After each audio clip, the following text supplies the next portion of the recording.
Jaco FM 98.3. Jaco FM. Bonjour Becky, ici Eunice Biogué de la rédaction de Gabon Première. Nous recevons Paola Minkoué, femme engagée en politique depuis 2005, 20 ans de terrain, 20 ans de constance. Aujourd'hui, elle se positionne pour le plus grand arrondissement de Libreville, le 6e.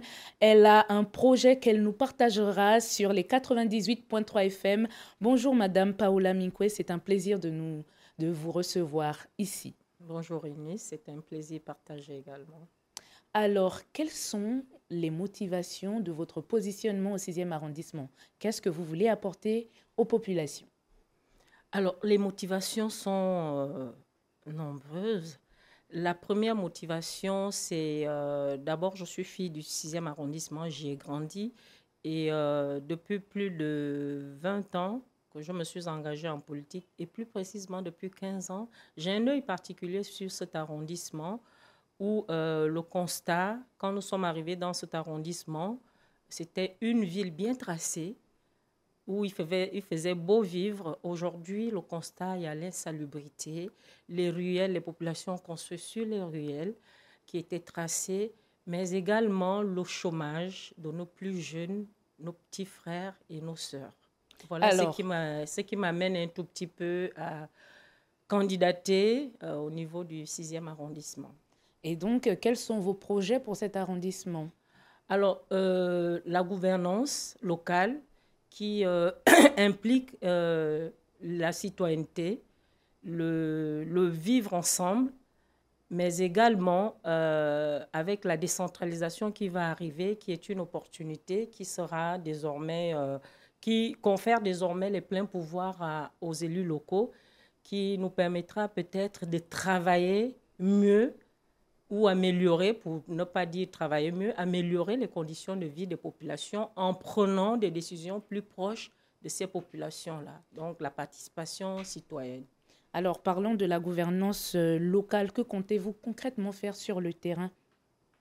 Alors, si je suis élue conseiller municipal au soir du 27 septembre, la première action sera effectivement d'être en contact avec les citoyens, les organiser, parce qu'on ne peut plus prendre les décisions sans eux. Les organiser en coopérative ou en association, en syndicat, pour prendre des décisions ensemble. Parce que, voyez-vous, quand on doit prendre une décision... sans les populations, en général, on rencontre la résistance. Or, si on est plus proche d'eux, on prend des décisions plus proches des populations. Par exemple, vous voyez la santé. Le grand arrondissement n'a qu'un centre de santé. Mais pour ça, nous pensons que nous pouvons faire des plaidoyers pour avoir un hôpital plus grand dans le 6e arrondissement, parce que le centre de santé de Nzanyon ne répond plus aux normes, vu la densité de la population, en fait. En ce qui concerne l'éducation, je parcours depuis quelques mois le 6e arrondissement, mais par exemple, le dragage, les populations de Milonsi, donc Kwaza, les Bacataires, etc., parcourent des kilomètres pour que les enfants atteignent la première école publique. Donc, vous voyez qu'il y a urgence au niveau de l'éducation pour qu'on ait des écoles au plus proche. Parce que là-bas, vous croisez seulement des écoles privées. Il n'y a aucune école publique. La première, je pense que les enfants parcourent 5 à 10 kilomètres pour atteindre la première école publique aujourd'hui au niveau du 6e arrondissement. Vous parlez de vivre ensemble. Le vivre ensemble inclut aussi l'hygiène. Donc, comment allez-vous assurer l'effectivité du nettoyage de votre ville pour préserver la santé des riverains?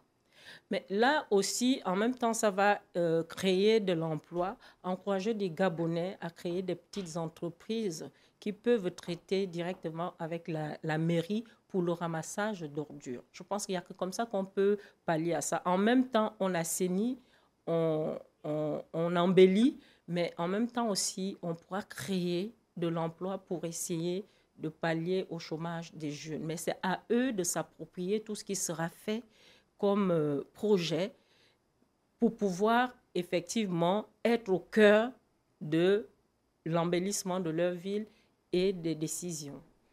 Alors, vous avez parlé de la décentralisation, un projet qui tarde, ça fait un bon moment qu'on en parle. Vous y croyez encore et si elle est mise en place, quelle sera la mise en œuvre pour votre arrondissement? Alors, il faut que les populations comprennent que la décentralisation est un processus qui prend du temps. Dans le cas de notre pays, ça va être une phase d'expérimentation et donc ça prendra un peu plus de temps dans la mise en œuvre. Il faut être patient. Maintenant, cette décentralisation apporte également des opportunités pour la participation citoyenne, pour les élus locaux, mais également pour les villes, parce que elle vient quand même quelque part pallier aux inégalités entre villes. C'est-à-dire le même budget qu'on aura par exemple au 6e arrondissement sera peut-être le même au Vendo, etc.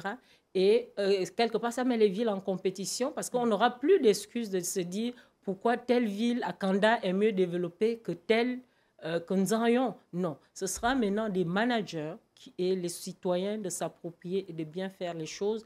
Et la gestion au quotidien, désormais, le maire doit rendre des comptes aux populations qui l'ont élu parce qu'on part d'un État central pour un État local, donc on aura désormais les pleins pouvoirs si cette décentralisation est effective, justement. Jaco FM réserve des questions, mais nos jacophiles aussi. Et on passe à la question de l'auditeur, Madame Minkwe. C'est Clovis Non qui nous vient du 6e arrondissement qui pose cette question. Le 6e arrondissement étant grand, comment garantir la sécurité et l'accès à l'eau dans les zones enclavées? Bonjour à Clovis, merci, question pertinente. Mais comme je disais tantôt, il faut que les populations soient patientes parce que ce sera une phase d'expérimentation, la décentralisation. Et les problèmes, effectivement, on nous pose ces questions depuis qu'on parcourt le terrain, le problème d'eau, le problème d'éducation, justement, et l'assainissement et les routes.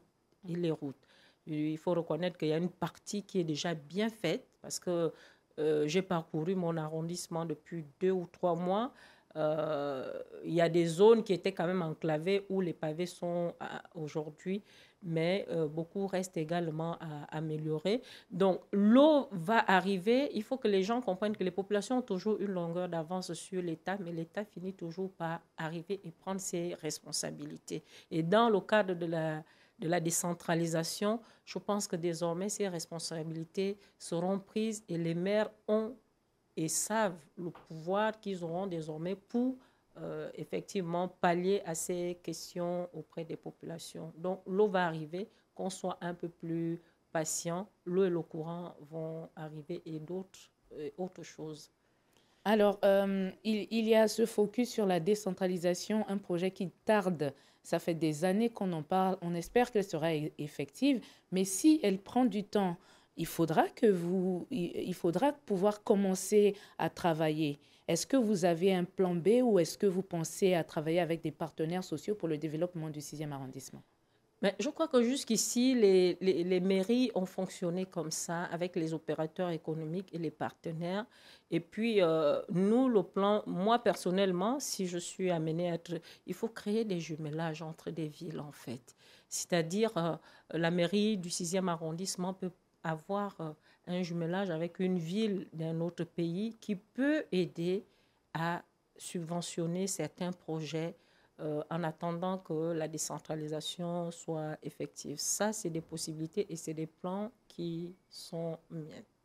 Alors, de quelle manière allez-vous garantir la transparence de la gestion des fonds qui vous seront octroyés? Alors, la seule manière de garantir souvent la transparence, c'est souvent le travail qui sera fait sur le terrain, mais également, comme je disais, désormais, les citoyens seront impliqués dans tout ce qui sera fait. Donc, à ce moment-là, je parlais des syndics. Si nous avons une société bien organisée, une cité bien organisée, en général, les élus locaux, que sont les maires ou les présidents des conseils départementaux, travaillent en étroite collaboration avec les populations, en ce sens que avant de prendre une décision, on consulte les populations pour dire dans tel site ou à tel endroit ou dans tel quartier, nous voulons mener tel projet. Voilà le budget qui est alloué. Est-ce que vous pensez que, en fait, vraiment, ce sera la seule manière qu'on pourra garantir la transparence de ce qui sera désormais fait dans notre pays. Paola Minkwe, vous êtes colistière pour une tête de liste. Vous représentez le Parti démocratique gabonais.